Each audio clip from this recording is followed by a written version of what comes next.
नमस्कार दोस्तों, स्वागत है आपका एक बार फिर से आपके अपने यूट्यूब चैनल कंपटीशन प्रिपरेशन पे। दोस्तों, इस वीडियो में हम एसएससी सीजीएल और सीएचएसएल 2020 के लिए मैथ्स का एक्सपेक्टेड सेट 12 करेंगे। जो आपको 300 क्वेश्चंस करवाने थे, यानी 15 सेट करवाने थे, उसका ये 12वां सेट होगा। इससे पहले मैंने 11 सेट आपको प्रोवाइड कर दिए हैं। आपने नहीं देखा तो प्लेलिस्ट चेक कर सकते हैं, लिंक डिस्क्रिप्शन में भी मिल जाएगी। और अगर आप सीएचएसएल की परीक्षा देने जा रहे हैं तो ये समझ लो कि ये आपके लिए रामबाण होगा। 15 के 15 सेट आप करके जरूर जाएंगे, क्योंकि ये सारे क्वेश्चंस वही होंगे जिस पे बेस्ड, जिस कॉन्सेप्ट पे बेस्ड आपको क्वेश्चन देखने को मिलेंगे। पीडीएफ आपको टेलीग्राम चैनल पे मिल जाएगा। सीजीएल के लिए भी उतना ही ज़्यादा इंपॉर्टेंट है, सीएचएसएल के लिए भी उतना ही ज़्यादा इंपॉर्टेंट है। इससे पहले मैंने CGL, CHSL, CPO, phase 8, IB, ACIO, CGL में सबके सॉल्व पेपर्स प्रोवाइड कर रखे हैं, शिफ्ट वाइज, टॉपिक वाइज सब। तो आप जाके चेक कर सकते हैं। तो चलो स्टार्ट करते हैं। पीडीएफ टेलीग्राम से डाउनलोड कर लेना। और ये जो सारे प्रश्न कर रहे हैं वो एसएससी में पूछे गए प्रश्न है, तो ध्यान से देखिएगा। पहला प्रश्न कहा गया, two parallel chords on the same side of the center of a circle are 12 cm and 20 cm long and the radius of the circle is 5√13 cm. What is the distance between the chords? कहा गया एक वृत्त है जिसकी दो जीवाएं केंद्र के एक ही ओर हैं। एक की लंबाई 12 सेंटीमीटर, एक की लंबाई 20 सेंटीमीटर। सर्किल की यानी वृत्त की त्रिज्या 5√13 हो तो आपको जीवाओं के बीच की दूरी बतानी है। ध्यान से देखिएगा, एक वृत्त है ये, मान लो।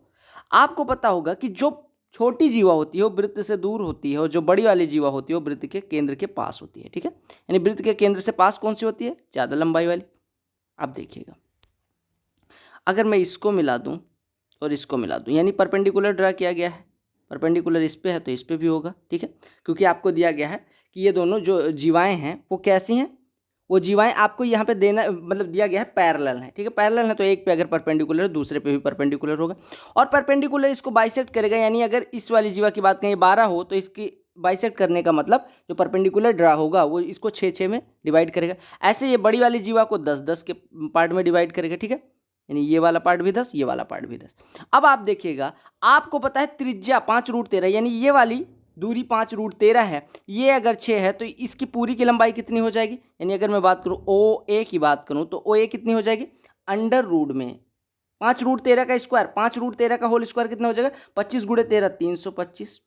तो इसमें से घटेगा कितना? इसमें से घट जाएगा ये 6 का स्क्वायर यानी कि 36। यानी कि 325 में से 36 घटेगा तो आपका हो जाएगा 289। यानी इस 289 का वर्गमूल 17, यानी आपका ओ ए आ गया 17। ओ ए आ गया 17। ठीक है, अब आपको क्या निकालना है? ओ एम निकाल लेते हैं। अगर मैं ओ एम निकालूं तो सिमिलरली यहाँ पे भी पाइथागोरस लगाएंगे। ये बराबर हो जाएगा √5√13, क्योंकि ये भी रेडियस है तो ये 5√13 का स्क्वायर यानी 325 माइनस 10 का स्क्वायर 100, तो ये 225 बचेगा। 225 का वर्गमूल 15। अब आप सीधे देख पा रहे होंगे कि भैया ओ ए पूरा 17 है, ओ एम 15 है, तो जीवाओं के बीच की दूरी यानी कि ये एम ए कितना हो जाएगा? आप कहेंगे एम ए बराबर हो जाएगा ओ ए माइनस ओ एम, यानी 17 - 15 यानी कि 2। तो आपका करेक्ट ऑप्शन हो गया थर्ड वाला। ठीक है, अगले प्रश्न पे आते हैं। देखो, इस तरह के प्रश्न करने की कई सारी मेथड होती हैं। और अगर आपको कोऑर्डिनेट ज्योमेट्री में कहीं भी प्रॉब्लम है तो कोऑर्डिनेट ज्योमेट्री की 30 मिनट की एक वीडियो पड़ी होगी, उससे एक प्रश्न आपके सीएचएसएल में, एक प्रश्न सीजीएल में देखने को मिल जाता है। कहा what is the area of the triangular region enclosed by the graphs of equations x + y = 3, 2x + 5y = 12 and x axis. ध्यान से देखिएगा, कहा गया कि ये x + y = 3 एक रेखा है, 2x + 5y = 12 दूसरी रेखा है, और x एक्सिस यानी कि y = 0 ये तीसरी रेखा है। कहा गया इनके द्वारा, मतलब इन तीनों से घिरे त्रिभुज का क्षेत्रफल क्या होगा। अब अगर आपको त्रिभुज का क्षेत्रफल निकालना है तो यहाँ पे दो मेथड आती है। कई सारी मेथड है लेकिन मैं दो मेन मेथड जो है उनकी बात कर रहा हूँ। पहले तो आप क्या काम करेंगे, इसका पॉइंट ऑफ इंटरसेक्शन, इसका और इसका पॉइंट ऑफ इंटरसेक्शन, और फिर इसका पॉइंट ऑफ इंटरसेक्शन। कहने का मतलब पॉइंट ऑफ इंटरसेक्शन निकालेंगे दो रेखाओं का। अब दो रेखाओं का जो प्रतिच्छेदन बिंदु होगा वो जो बनाएगा वो त्रिभुज के शीर्ष को निरूपित करेगा, यानी कि वर्टिसेस दिखाएंगे ट्रायंगल के। जो ट्रायंगल फॉर्म हो रहा है इनसे, उसका वर्टिसेस यानी वर्टिक्स निकालने के लिए, शीर्ष निकालने के लिए आपको दो रेखाओं का पॉइंट ऑफ इंटरसेक्शन निकालना पड़ेगा। वो पॉइंट ऑफ इंटरसेक्शन कैसे निकलेगा? सॉल्व करेंगे। यानी अगर आप सॉल्व कर लोगे तो यहाँ से आपका आ जाएगा, देखिएगा, इसको सॉल्व करोगे तो ये हो जाएगा, यहाँ पे 2 से मल्टीप्लाई कर दो, यानी ये हो जाएगा 2x + 2y = 6, और यह है 2x + 5y = 12, तो घटाओगे तो 3y = हो जाएगा 6, यानी y = 2, और y = 2 आ गया तो x = 1 हो जाएगा पहले क्वेश्चन से, यानी पहला शीर्ष मिल गया 1 2।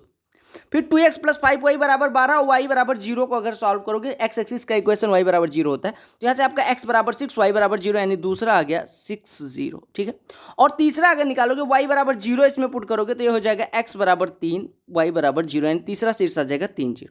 अब अगर आपको एरिया निकालना है तो एरिया होता है ट्राइंगल के लिए half into x1 into y2 minus y3 plus x2 into y3 minus y1 plus x3 into y1 minus y2। ये पहला फार्मूला है। इससे भी आसान मेथड है, ठीक है, लेकिन पहले ये आप सीख लो बेसिक वाला, क्योंकि हो सकता है आप वहाँ पे फार्मूला भूल जाओ तो वो वाली मेथड यूज़ कर लेना, अदरवाइज ये भी यूज़ करते। यहाँ पे ये x1 y1, x2 y2, x3 y3, ठीक है। तो x1 यानी 1 इंटू जीरो माइनस जीरो, यानी कि ये जीरो हो गया, अरे 1 इंटू जीरो हो जाएगा। x2 कितना है 6 इंटू y3 माइनस y1 यानी जीरो माइनस टू, यानी कि -2 हो जाएगा, ये हो गया। प्लस x3 कितना है, x3 है 3 इंटू ये कितना हो जाएगा 2 इंटू जीरो, यानी कि 2 हो जाएगा। यानी आपका हो गया हाफ इंटू -12 धन 6, -12 धन 6 -6 हो जाएगा, और -6/2 यानी कि -3, और -3 एरिया कभी निगेटिव नहीं होगी, यानी एरिया आ जाएगा आपका 3। एरिया कितना आ जाएगा 3 आ जाएगा, ठीक है। आपको समझ आ गया। x1 into y2 minus y3 यानी 1 into zero minus zero, plus x2 into y3 minus y1 यानी कि ये हो जाएगा कितना, y3 माइनस y1 कितना हो जाएगा 0 माइनस 2, और प्लस x3 यानी कि 3 इंटू y1 माइनस y2 यानी कि 2 माइनस 0, यानी आपका ये हो जाएगा 3 इंटू 2 यानी कि 6। तो ये आपका हो गया -6/2 यानी -3, एरिया निगेटिव नहीं हो सकती, यानी कि 3 एरिया हो गए। पहला ऐसे हो गया जो हम पॉइंट ऑफ इंटरसेक्शन निकाल के करें। दूसरी मेथड, और ये सबसे आसान मेथड है, अगर आपको पता है कि x प्लस वाई बराबर 3 दिया गया, यानी x/3 plus y/3 is equal to 1, एक रेखा हो गई आपकी जो x और y मतलब x और y एक्सिस पे 3 3 काट रही है, यानी कि इसका निर्देशांक हो गया 3 0 और इसका निर्देशांक हो गया 0 3, ठीक है। अच्छा, कहा गया 2x plus 5y is equal to 12, यानी कि ये अगर 12 से डिवाइड कर दें तो ये x/6 प्लस y/12/5 बराबर 1 मिल गया, यानी x एक्सिस पे 6, y एक्सिस पे 12/5, यानी इस प्रकार से आपका कुछ काट रही है। देखो ये इस प्रकार से, यानी x एक्सिस पे 6, यानी इसका निर्देशांक हो गया 6 0 और इसका हो गया 0 12/5, ये हो गया 0 12/5। अब आपको कौन से पार्ट का एरिया निकालना है, इस वाले पार्ट का, क्योंकि दोनों रेखाओं से और एक्स एक्सिस से घिरा हुआ।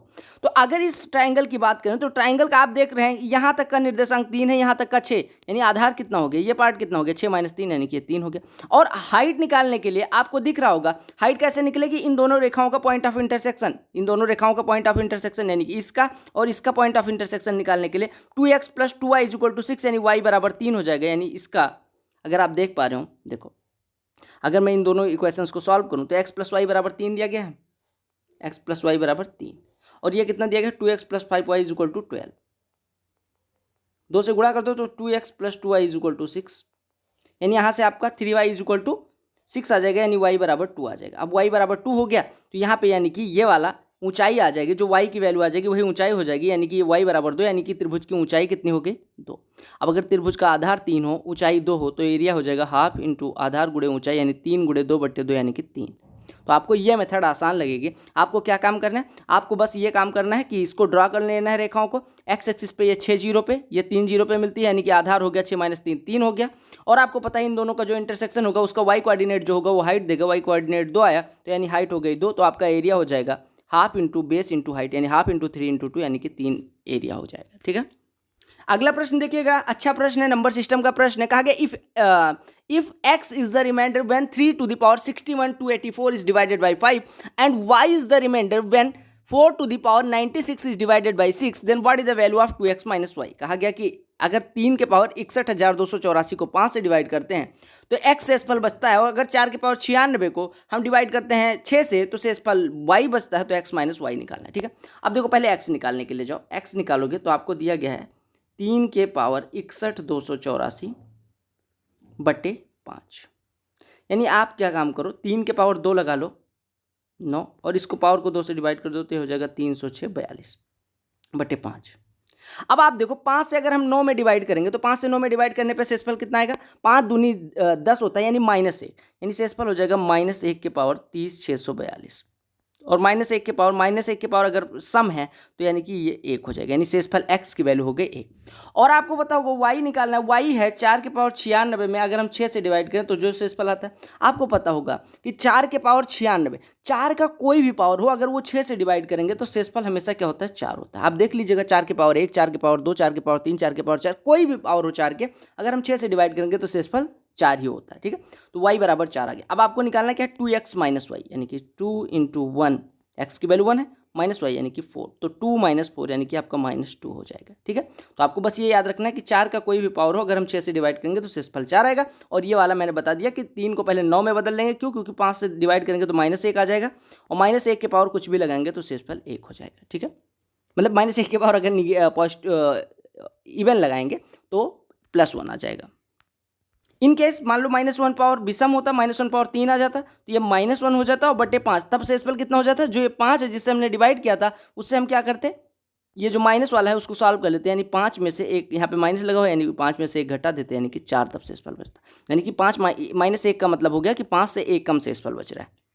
अगला प्रश्न देखिएगा, कहा गया कि the internal diameter of A hollow spherical vessel is 24 centimetre. अब अगर इंटरनल डायमीटर 24 है, यानी कि इंटरनल रेडियस कितनी हो जाएगी? 12 सेंटीमीटर, यानी अंतः त्रिज्या 12 सेंटीमीटर। कहा कि ये स्टील का बना है जिसकी मोटाई 0.5 है। मोटाई 0.5 मतलब आउटर रेडियस कितनी हो जाएगी?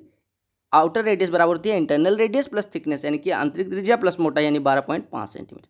अब से कहा कि what is the total surface area of the vessel. अब आपको मैंने बताया कि टोटल सरफेस एरिया कितनी होती है, आपकी टोटल सरफेस एरिया होती है 3 pi capital R square plus pi small are square, ये होता है total surface area hollow spherical vessel के लिए। ठीक है, यहाँ देखिए इस प्रकार से आपका कुछ हॉलो स्फेरिकल होता है, तो आप कहेंगे 2 पाई आर स्क्वायर कैपिटल वाला ये हो गया, अंदर वाला ये वाला part 2 pi small are square हो गया, फिर ये पाई आर स्क्वायर जुड़ेगा, इसमें से पाई आर स्क्वायर घट जाएगा स्मॉल वाला, तो ये आपका हो जाएगा 2 pi are square plus capital pi are square, यानी कि 3 पाई कैपिटल आर स्क्वायर, और 2 pi small are square minus pi are square, यानी 3 पाई आर स्क्वायर बचेगा।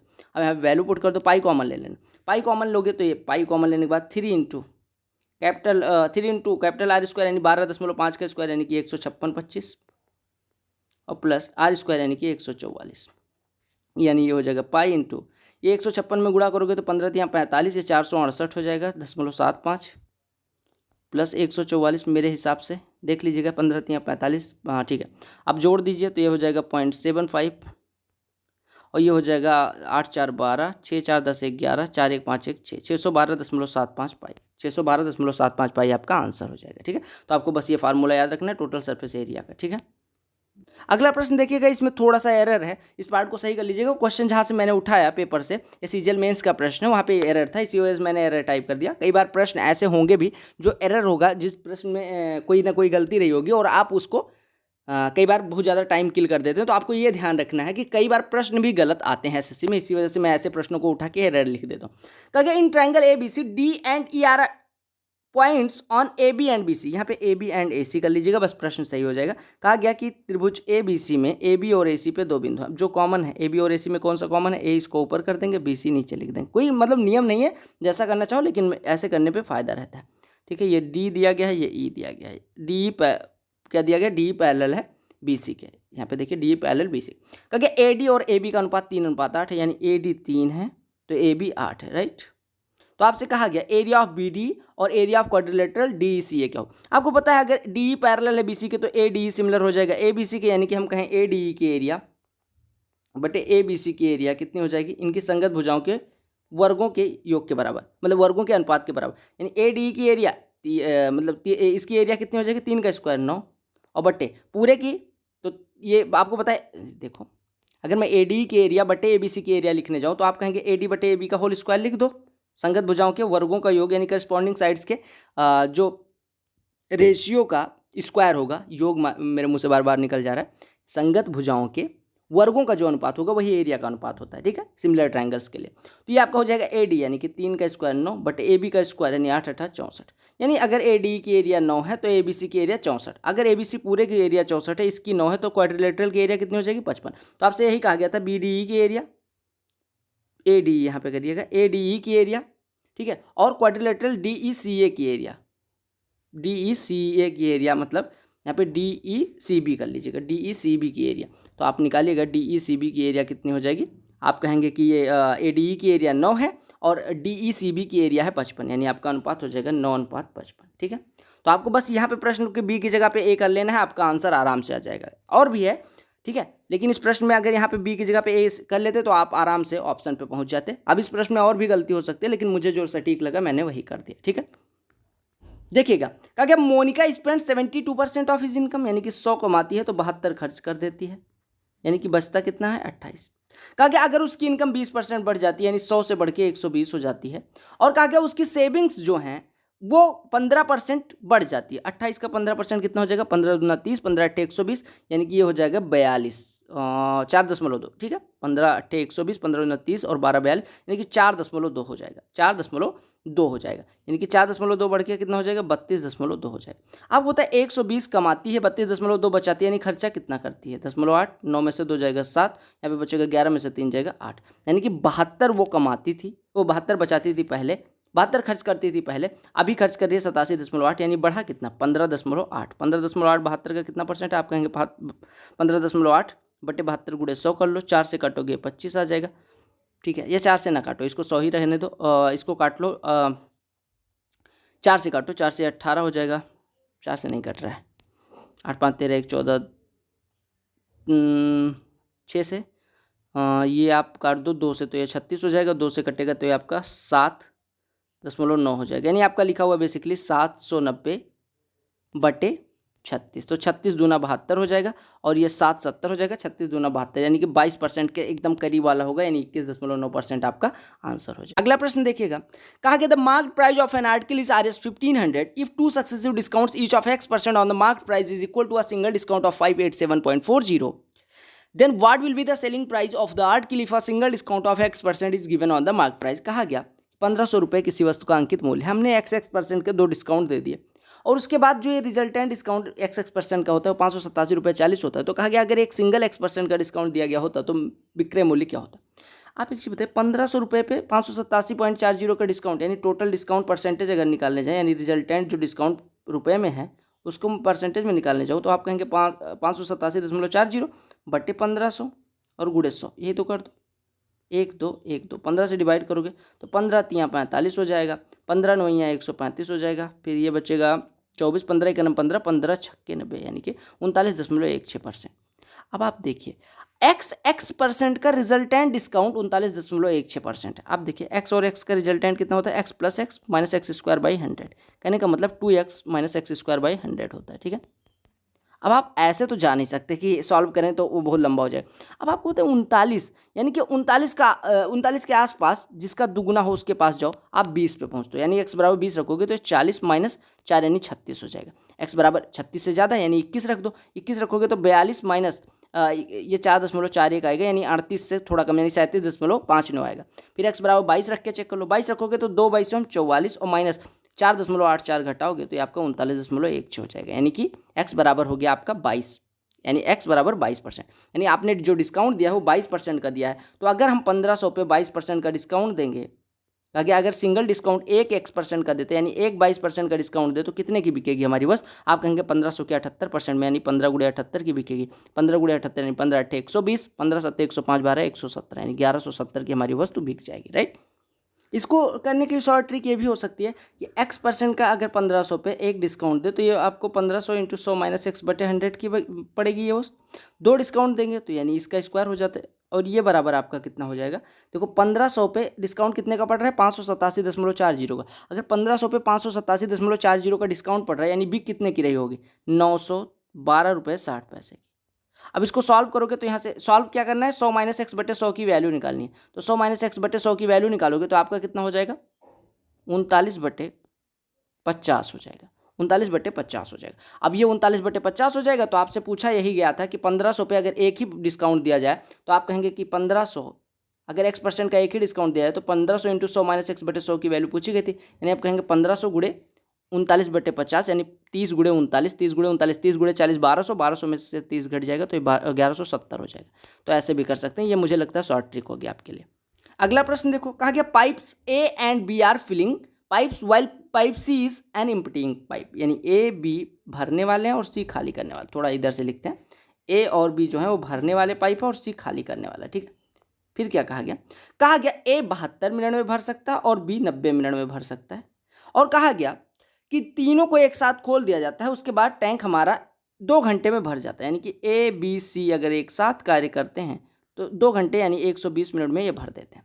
कहा गया ए और बी को खोला जाता है, 12 मिनट बाद बंद किया जाता है, उसके बाद सी को खोल दिया जाता है, तो कितनी देर में हमारी टंकी खाली हो जाएगी। ध्यान से देखिएगा, 72, 90 और 120 का एलसीएम ले 360, यानी 360 लीटर अगर टंकी की धारिता हो तो यानी ये 5 भरेगा, ये 4 भरेगा, और तीनों मिलकर 120 मिनट में यानी 1 मिनट में 3 लीटर भरेंगे। अब अगर मैं इसकी बात करूँ तो ये 5 भर रहा है, ये 4 भर रहा है, सी निकाल रहा है, और टोटल 3 लीटर रिजल्टेंट आ रहा है, यानी 9 माइनस सी बराबर 3, यानी सी बराबर 6, यानी सी 1 मिनट में 6 लीटर खाली कर सकता है। अब आपसे कहा गया ए और बी को एक साथ यानी कि 5, 4, 9 1 मिनट में भरा जा रहा है, 12 मिनट के लिए खोला गया, यानी 108 भरा होगा टंकी में। अरे 1 मिनट में 9 तो 12 मिनट में 108, और 1 मिनट में सी 6 खाली करता है, तो 108 खाली करने के लिए 108/6 यानी 18 मिनट का समय लगेगा, यही पूछा गया। अगला प्रश्न सुधा के लिए, कहा कि Sudha bought 80 articles at same price, she sold some of them 8% profit, remaining 12% loss, resulting in an overall profit of 6%, the number of items sold at 8% profit. Mixture alligation लगा लो। कहा कि उसने कुछ को 8% लाभ पे बेचा है यानी 8% प्रॉफिट पे, कुछ को 12% नुकसान पे बेचा है यानी 12% लॉस पे बेचा है, और आपसे कहा गया ओवरऑल 6% का प्रॉफिट हो रहा है। तो आपसे कहा गया कि मिक्सचर एलिगेशन लगा दो, 8 में से 6 घटेगा 2, 12 में से 6 घटेगा 6 हो जाएगा, सॉरी 12 में से 12% लॉस में से 6% फायदा घटेगा यानी 18% हो जाएगा। ठीक है, देखो ये फायदा है, ये नुकसान है, यानी 12% माइनस 6%, या हम कहें -12% -6%, ये -18% या 18% की लॉस हो जाएगी। और जो इसका अनुपात होगा 18 और 2 का यानी 9:1, वो होगा 8% पे बेची गई वस्तुओं का अनुपात और 12% पे। तो आपसे पूछा कौन सा गया, 8% प्रॉफिट पे बेची गई वस्तुएं, आप कहेंगे 8% प्रॉफिट पे 9 वस्तु बेची जाती है, आउट ऑफ 9 1 10, तो आपका 9/10 हिस्सा किसका, 80 का, यानी टोटल कितनी वस्तुएं बेची गई, 72। 10 अगर टोटल थी तो 10 ना होके 80 थी, यानी 8 गुना, तो 9 का 8 गुना यानी 72 वस्तुएं होंगी जो फायदे पे बेची गई हैं, राइट। अगला प्रश्न देखिएगा, कहा गया सम is divided among A, B, C and D such that ratio of shares of A and B is this one, B and C is this one, and C and D is this one. If the difference between shares of A and D is this one, तो आपसे sum of shares पूछा गया। ध्यान से देखिएगा, आपको A, B, C, D के बीच कुछ रुपया बांटा गया, A, B, C, D का अनुपात दिया गया। A, B, C, D का अनुपात कितना दिया गया, A और B का 2:3 है, B और C का 1:2 है, और C और D का 3:4 है। खाली स्थान पे यहाँ पे 3 का कब्जा हो जाएगा, यहाँ पे खाली स्थान, यहाँ पे खाली स्थान, यहाँ पे और यहाँ पे खाली स्थान, जिसके आसपास खाली स्थान उसका कब्जा, यहाँ पे 3 का कब्जा, यहाँ पे 2 का कब्जा, यहाँ पे 3 का कब्जा, और यहाँ पे 1 का कब्जा। ठीक है, अब खड़ा गुणा कर दो। खड़ा गुणा करने से पहले आप देखो 3 सब में कट रहा है, 3 काट दो, 2 कट रहा है नहीं, तो आपका अनुपात हो जाएगा 2 एकम 2, 3 एकम 3, 2 3 6, 2 चौको 8। अब आपसे कहा क्या गया, आपसे कहा गया है कि भैया यानी कि ए बी सी डी के शेयर का अनुपात आ गया 2 3 6 8। अब कहा गया अगर ए और डी के शेयर का अंतर, ए का शेयर है 2, डी का शेयर है 8, अंतर हो गया 6, 6 बराबर आपको 648 दिया गया, यानी 1 बराबर 108 आ गया। तो आपसे कहा गया कि उनके शेयर्स का सम, तो 2 3 5 6 11 8 19 है, तो 19 अगर इनके सम का शेयर्स का सम है तो टोटल कितना हो जाएगा, 19 × 108, ये हो जाएगा 19 अट्ठे कितना हो जाएगा 152, हासिल है 15, 19 एकम 19 और 15 सॉरी 152 के 52 उतर जाएगा, 19 एकम 19 और 1 20, यानी 20 52 आपका आंसर हो जाएगा। करेक्ट ऑप्शन फर्स्ट वाला हो जाएगा। ठीक है, अगला प्रश्न देखिएगा, हाइट एंड डिस्टेंस का प्रश्न है, अच्छा प्रश्न है। कहा गया P and Q are 2 points on the ground on either side of the pole. कहा गया एक पोल है जिसके 2 साइड में P और Q 2 बिंदु हैं, राइट। कहा गया angle of elevation of the top of the pole are observe from P and Q at 60 degree and 30 degree. कहा गया कि अगर हम यहाँ से नापे तो ये 60 डिग्री नाप मिलता है और ये 30 डिग्री मिलता है। ठीक है, एंगल ऑफ एलिवेशन। ठीक है, अच्छा यानी ये वाला एंगल, ये वाला एंगल। ठीक है, तो ये कहने का मतलब जब ये वाला एंगल की बात की जाती है तो इसको हम लिख देते हैं, क्योंकि अल्टरनेट एंगल होता है तो बराबर होता है। तो देखिए ये वाला एंगल इसके बराबर होगा और ये वाला एंगल इसके बराबर होगा, तो हम डायरेक्ट 60 30 ऐसे लिख देते हैं। ठीक है, कहा गया डिस्टेंस बिटवीन देम इज 84√3, 84√3 इनके बीच की दूरी है। तो कहा गया हाइट आपको बतानी। देखिएगा अगर मैं बात करूं इसकी हाइट √3h मानूं तो आपको पता है ये कितना हो जाएगा h, क्यों, क्योंकि आपको पता है कि अगर ये 60 डिग्री है तो इसका और इसका अनुपात √3:1 होता है। अब अगर ये √3h है तो ये कितना हो जाएगा 3h, क्यों, क्योंकि ये वाला एंगल 30 डिग्री। आपको PQ की टोटल दूरी कितनी आ गई 3h + 3h यानी कि 4h, और 4h बराबर आपको दिया गया 84√3, यानी h बराबर कितना हो जाएगा 21√3। अब h बराबर 21√3 हो गया तो हाइट ऑफ पोल यानी √3h यानी कि 63 आपका आंसर हो जाएगा। ठीक है, अगला प्रश्न देखिएगा। कहा गया ये person invested 1/4 of the sum of 25,000 at a certain rate of simple interest at the rest and the rest at 4% per annum higher rate. If the total interest received for 2 years is 4125, what is the rate at which the second sum was invested. कहा गया कि भैया 25,000 रुपये को हमने 2 part में invest करा, 1/4 को उसके कुछ रेट पे इंटरेस्ट मतलब कुछ इंटरेस्ट रेट पे इन्वेस्ट कर दिया, 1/4 यानी कि 65 कितने को 6250 रुपये को, और बचे हुए हिस्से को हमने 4% बढ़ा के इन्वेस्ट करा, ठीक है, 4% बढ़ा के इन्वेस्ट करा, 4% जितनी रेट पे पहले वाले को दिया था उससे 4% ज़्यादा पे दिया, और 2 साल के बाद हमें ब्याज मिला 4125 रुपये। तो आपसे कहा गया कि दूसरा वाला सम कितने % पे इन्वेस्ट किया गया था, ये पूछा गया, ठीक है। तो इसको करने के 2 तरीके हैं। आप देखो 6250 रुपये एक हो गया और 18,750 दूसरा हिस्सा हो गया, ठीक है। आपसे कहा गया इसको x% पे इन्वेस्ट किया गया, इसको x + 4% पे इन्वेस्ट किया गया, ठीक है।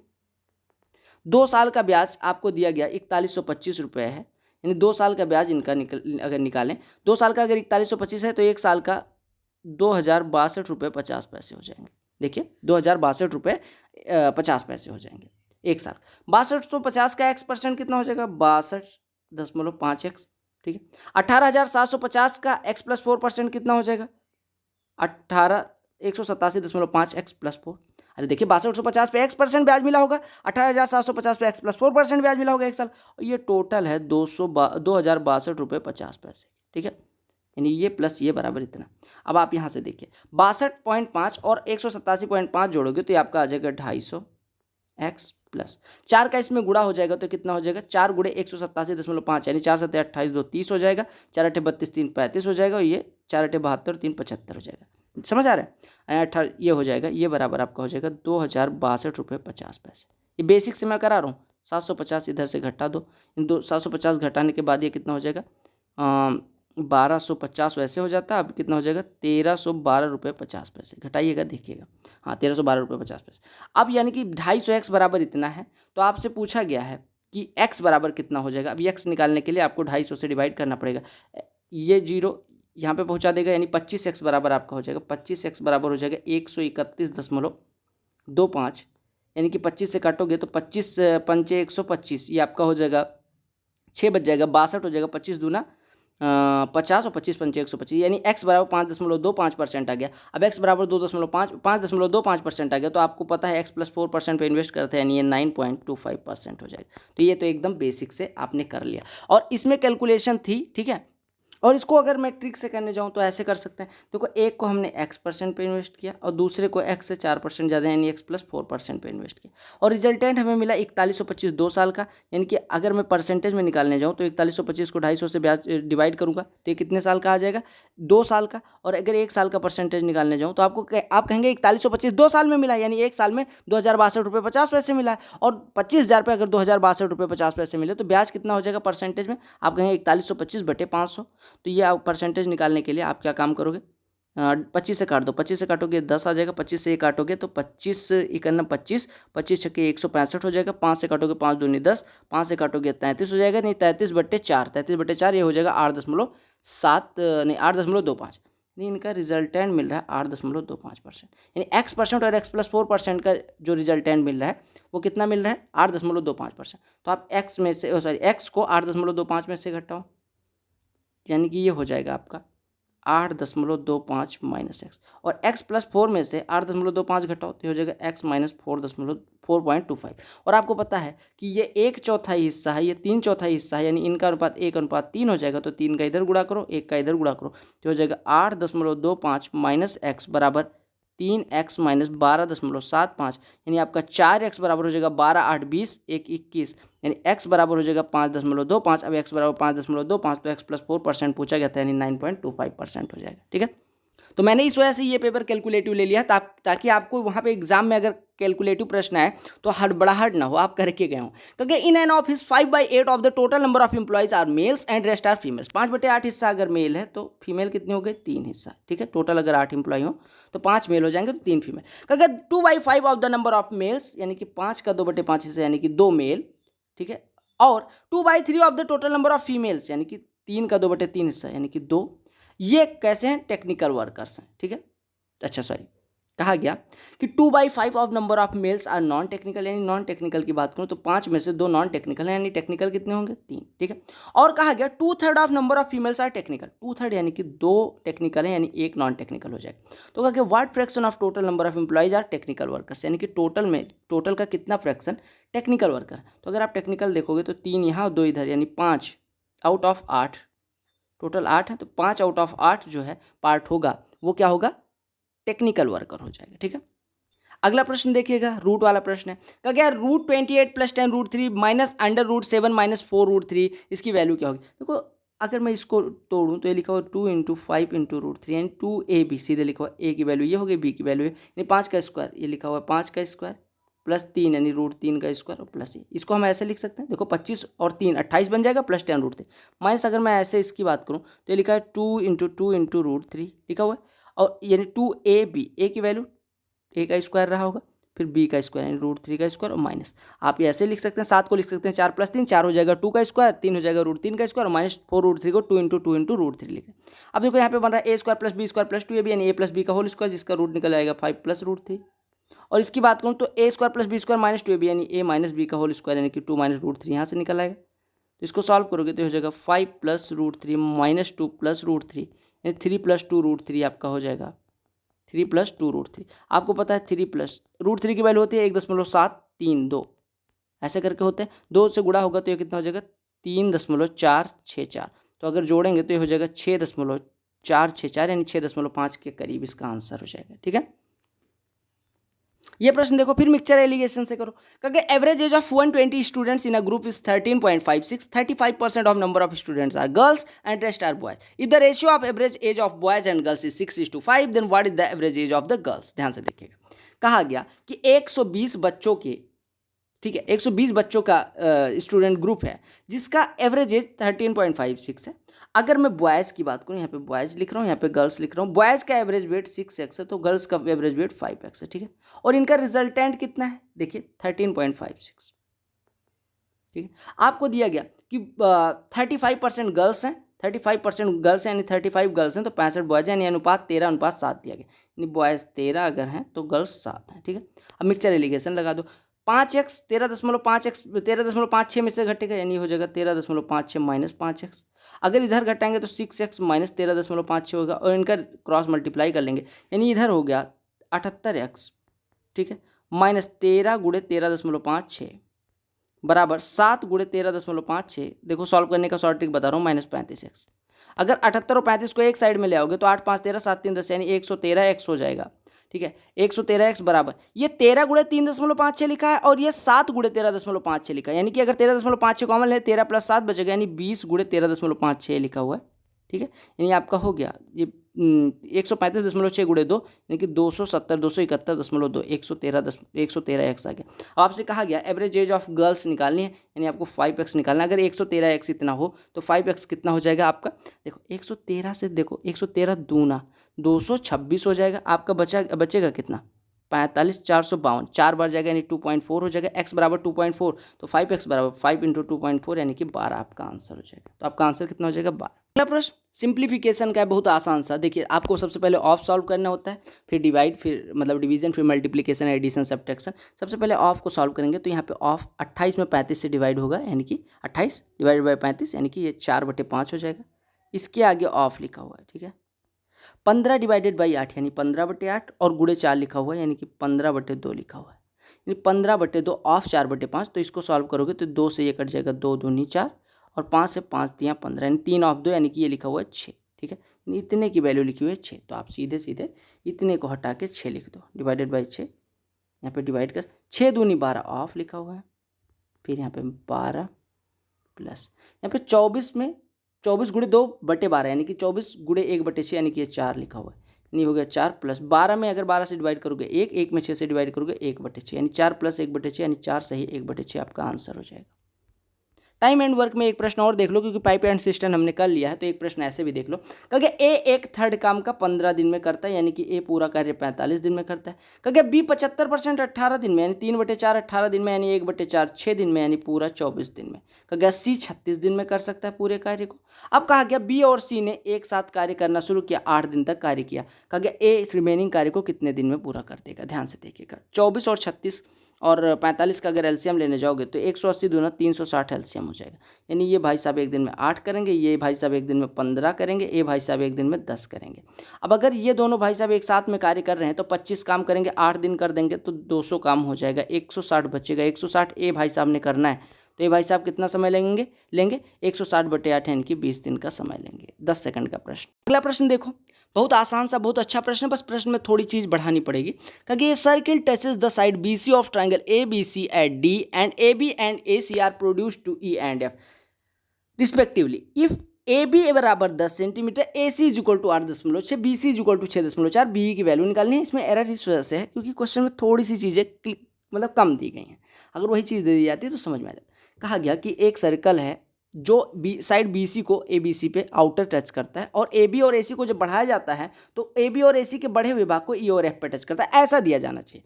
यानी कि ये circle touches the side B C of triangle A B C at D and A B and A C produced and to A B and A C produced at E and F, ऐसा दिया जाना चाहिए। कि देखो सबसे पहले मैं समझा रहा हूँ इसको, भाषा अगर आप समझ में आ गए इस क्वेश्चन की तो आपको करने में बड़ी आसानी होगी। देखो ये आपका ट्राइंगल है, इसको यहाँ बढ़ाया गया, इसको यहाँ बढ़ाया गया, एक सर्कल ड्रा किया गया। एक मिनट,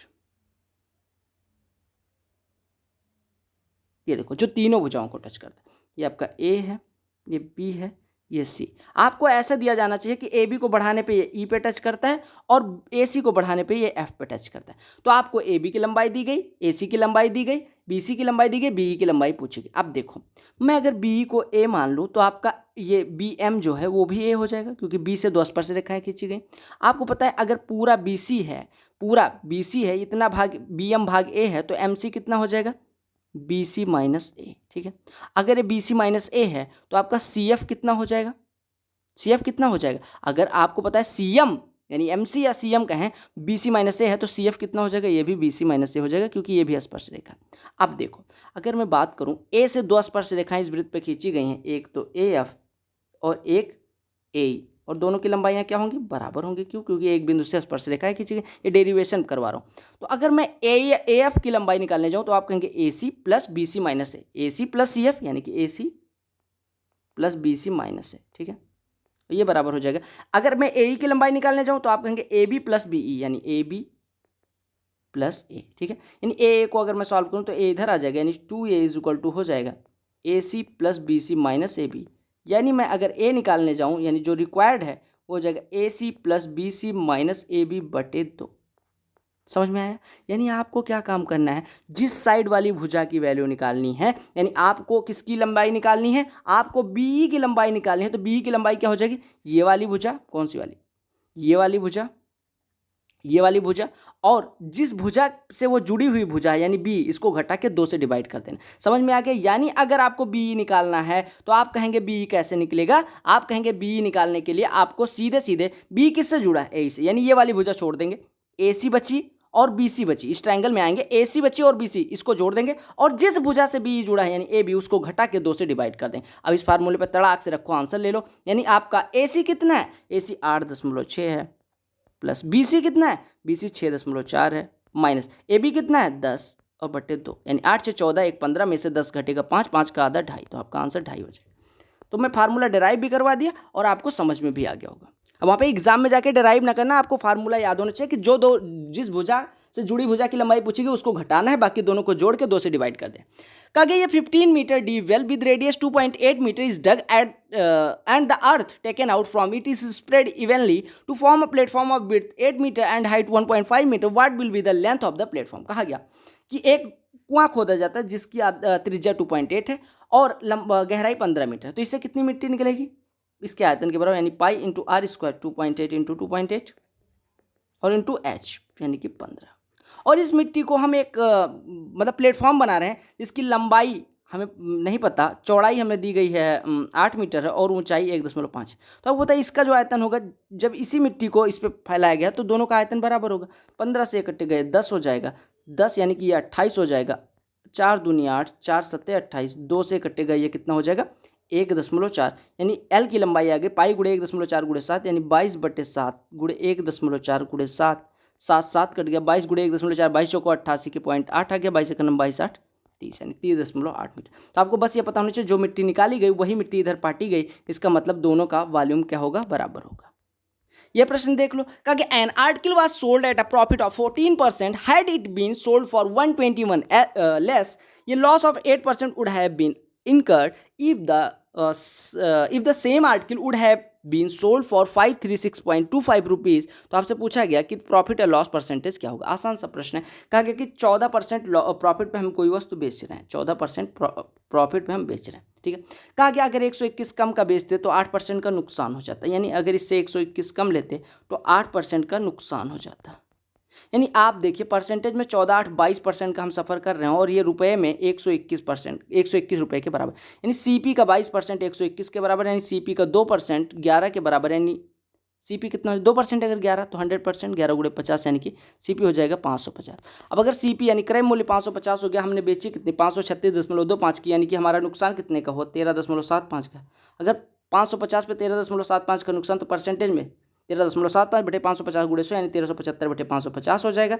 5 से काटेंगे 11 से काटेंगे 50 हो जाएगा, 11 से काटेंगे 11 का 11 125 हो जाएगा, 25 से काटेंगे 2, 25 से काटेंगे 5 बटे 2 यानी कि 2.5% का क्या हो जाएगा लॉस हो जाएगा, 2.5% का लॉस हो जाएगा, ठीक है। आई होप आपको सारे प्रश्न समझ में आ गए होंगे। जो पीडीएफ मैंने प्रोवाइड किया है उसमें आपको बहुत सारी वीडियोस की प्लेलिस्ट मिल जाएगी, जैसे सीएचएसएल के मेमोरी बेस्ड प्रश्न, ये सारे आपको करके जाने हैं। अगर आप सीएचएसएल या सीजीएल देने जा रहे हैं, CGL 2019 shift wise, CHSL 2019 shift wise, CGL 2019 topic wise, CPO के solve paper, phase 8 solve paper, IBSCI और CGL main shift wise topic wise, और कुछ इंपॉर्टेंट वीडियो जैसे कि मॉक टेस्ट कैसे अटेम्प्ट करिए, ये सब अगले साल की प्रिपरेशन के लिए बहुत इंपॉर्टेंट होगा। और इन सारी वीडियोज और प्लेलिस्ट की लिंक डिस्क्रिप्शन में भी मिल जाएगी, कमेंट सेक्शन में टेलीग्राम चैनल की लिंक मिल जाएगी, तो आप जाके जरूर देखें। बाकी अगर वीडियो पसंद आएगी तो वीडियो को लाइक कर देना, चैनल पे नए होना सब्सक्राइब कर लेना और वीडियो को शेयर जरूर करें। और मैं फिर से रिक्वेस्ट करूंगा कि 15 सेट सभी करके जरूर जाएं। आप प्लेलिस्ट चेक कर लीजिएगा, प्लेलिस्ट बहुत ज़्यादा इंपॉर्टेंट होगी। और बस इसी में से क्वेश्चंस आएंगे। गुड लक आप लोगों से। एक बार मैं वही चीज़ें फिर से कहना चाहूँगा, good luck champions, you will मतलब रॉक, ठीक है, you will rock in the exam. और बस चलो मिलते हैं, बहुत ज़्यादा गर्मी लग चुकी है।